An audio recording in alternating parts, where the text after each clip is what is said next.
This is Smart Tint, and it allows you to get instant privacy with just a click of a button. It comes in this thin piece of film, and with it you can turn any piece of glass into smart glass. This week I added a huge window to my bathroom wall, and I decided it would be the perfect opportunity to test out this privacy tint. The first time I saw smart glass, I was in Japan. They have full floor-to-ceiling bathrooms made entirely of this glass, and when you click a button, the entire bathroom turns opaque. I thought it was the craziest thing when I was a kid, and I saw this, and I had no clue that you could actually do this so easily on glass in your own home. The film I used for this project is called Smart Tint, and I have to say it was pretty easy to apply, but it does come with a hefty price tag. The film for just this window alone cost $700. It was hard to justify spending so much on this window, but in the end, I think that it's really important to have in this space. My bathroom ends up being pretty big for such a small van, and having this window, it allows all the natural light from this window to come in, and it just opens up the space so much. So let's rewind to the beginning of the week when I began this installation.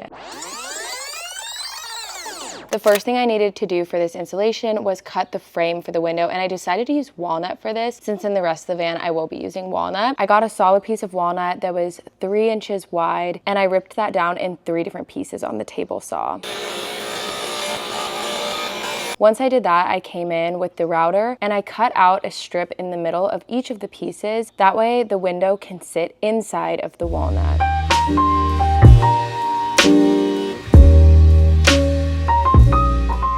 I then did a miter cut on all of the edges. That's just a 45-degree angle on all the edges of the walnut so that they could fit together. I also did a little detail where I rounded out the edges as well, so it's not super sharp and it's not a 90-degree edge. It's all rounded, and I really like the way that it turned out. When I was done with the walnut frame, I sanded everything with a fine grit sandpaper, and then I oiled it with Odie's oil. I've never used this oil before, but the place where I bought the walnut recommended it, so I decided I would try it out. This is my first time ever staining walnut, and I'm so excited to see how it's going to turn out with this oil on it. I'm using the brand Odie's oil. I've heard really good things about it. I feel like oil can just completely change the way wood looks. The next step was cutting the Lexan. I did this on the table saw, and I cut it just a little bit bigger than the Smart Tint. It is officially now time to install the Smart Tint, and the way that I imagine installing it is like it's a big phone screen protector. The biggest difficulty about it is making sure that there's no bubbles whenever you're doing it, which if you've ever put a phone screen protector on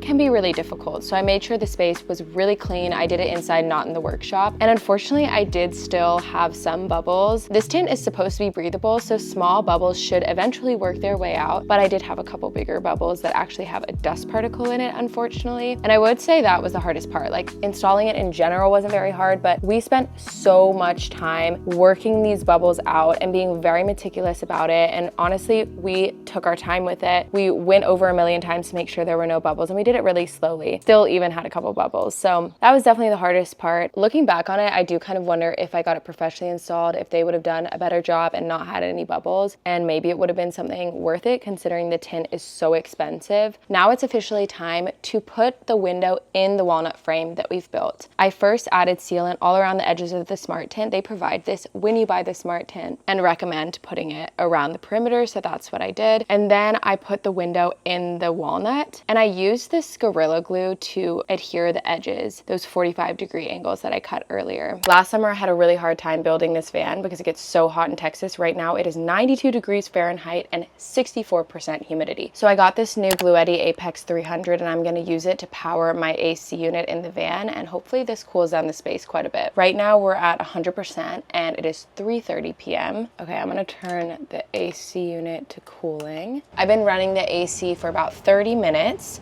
It has dropped the humidity to 49% and 88 degrees in here. It feels so much better in here already. And the Bluetti is at 77%. The Apex 300 is saying that I could run it for a couple more hours, but I want to run it for the entire day, so I'm gonna add solar panels. I ran the wires from here into my van, so the next step is to hook it up. And honestly, this is a really great solution for van life in general because you have shore power hookup, you can charge it with solar panels as I'm doing now, and it can charge so many different appliances from an induction cooktop to, as I'm doing, an AC unit, and it has a variety of different 240 volt sockets. The DC input from solar is about 370 watts right now. It's 5:30, so I'm not getting too much from that. So I'm going to also add in shore power here, which is a really cool function of this power station, that there's so many different ways to charge it. You guys know I've been a fan of Bluetti for years and I've had so many of their power stations, but I have to say this one is my favorite so far. If you are interested in getting one for yourself, be sure to click the link in the description. And now let's get back to the Smart Tint. Now, before putting this window in, I did go on to do some side projects. I finally grouted my tile, which, if you know, I did my tile in last week's video. I love how it turned out.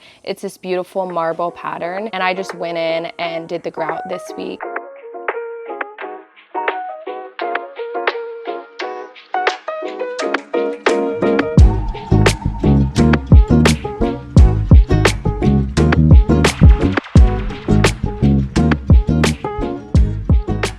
I also installed a valve in my shower.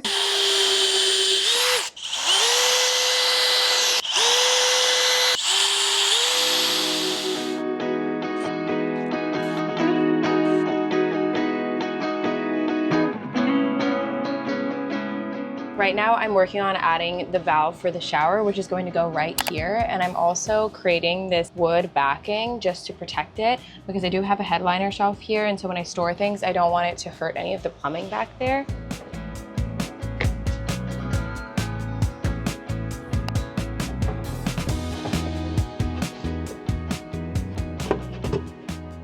The last thing I did was paint the back wall of the medicine cabinet, because I will soon be putting that in. This is the back of my medicine cabinet, so I'm just gonna sand it with a fine grit sandpaper, and then I'm gonna paint it white.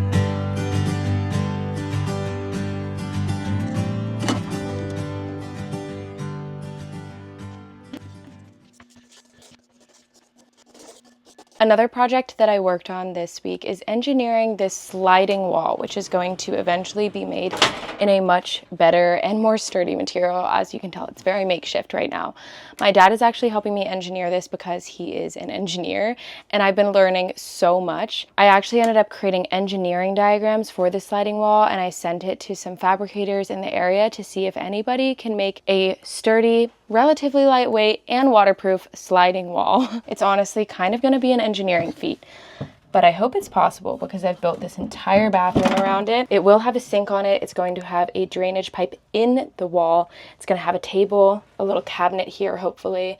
And obviously, as you can see, it's going to slide. And I'll share more about this in a later video as well. But I finished doing this. I sent the engineering diagrams, and I'm in the process of getting this figured out. So that is another thing I did this week. And now that we have those side projects done, it is officially time to cut and put the window in. This window actually turned out a little bigger than I anticipated. So I'm just setting this on the ledge I just created.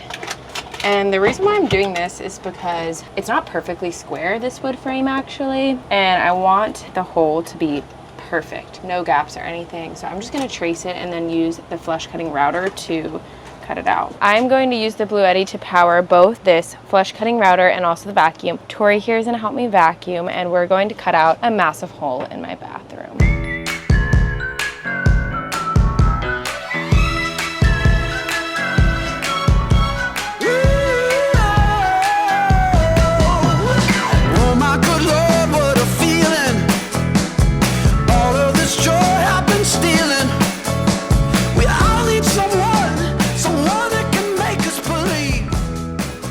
I haven't even really had time to process if I like the size because I did a horrible job cutting it. It looks like this is cheese and a mouse bit around it. Like there's all these different divots, and I think I just didn't put enough screws in the frame I created in the back. I actually used the flush cutting router because I thought it was going to be a really clean, nice, straight cut, and it is not. But I'm hoping that I can redeem it with some wood filler.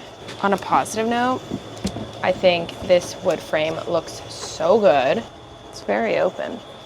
When I had that cut, I went ahead and got the wet wall, which is the waterproof interior material of my bathroom. And I cut that to the exact same size using, again, a jigsaw and a flush cutting router.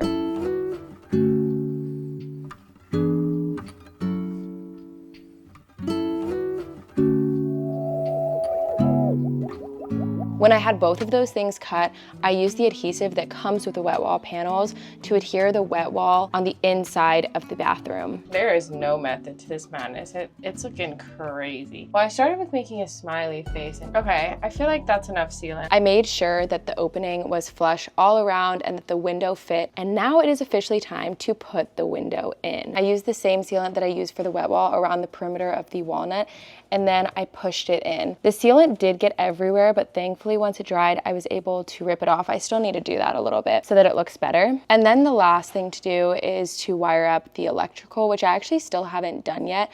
I just have it temporarily hooked up so that I could test it out, and it's working so well. I am so amazed by this technology and how it looks. It looks weird to see it change to opaque, like it looks like it shouldn't even be possible, but somehow it is, and I love how it looks. So that is the full installation of the Smart Tint. Let me know what you guys think. I really love how it turned out, and next week I will be installing my Cinderella incinerating toilet, so be sure to like and subscribe so you don't miss out for that. It's going to be a really, really cool installation. I'll see you guys next week. Bye!